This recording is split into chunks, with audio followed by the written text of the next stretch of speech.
प्रभू श्रीराम हे मांसाहारी होते असं विधान करून अवमान केला म्हणून राष्ट्रवादी काँग्रेस पक्षाचे नेते जितेंद्र आव्हाड यांचा आज दिनांक 4/1/2024 रोजी सकाळी 10 वाजताच्या सुमारास भाजपच्या वतीनं लातूर शहरातील छत्रपती शिवाजी महाराज चौकात पुतळा जाळून निषेध करण्यात आलाय। तसेच यावेळी आव्हाडांच्या निषेधार्थ घोषणा देण्यात आल्या। भाजपचे लातूर जिल्हा शहर अध्यक्ष देविदास काळे यांच्या नेतृत्वाखाली हे आंदोलन करण्यात आले।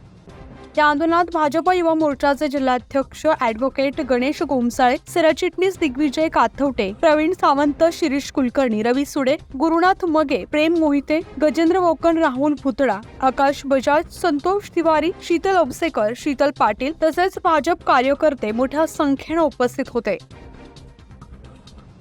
जे जितेंद्र आव्हाड जितेंद्रच्या उपवासात्मक व अपमानास्पद वाक्य बोललं त्याचा जाहीर निषेध करण्यासाठी आज भारतीय जनता पार्टी मान्य देवदास काळे जिल्हाध्यक्ष यांच्या नेतृत्वाखाली या छत्रपती शिवाजी महाराज चौकात या ठिकाणी सर्व भारतीय जनता पार्टी महिला आघाडी युवा मोर्चा व फादरबॉडी याच्या अंतर्गत आज पुतळा दहन करून जितेंद्र आव्हाडचा पुतळा दहन करून या ठिकाणी आक्रमक आंदोलन केलं जातं।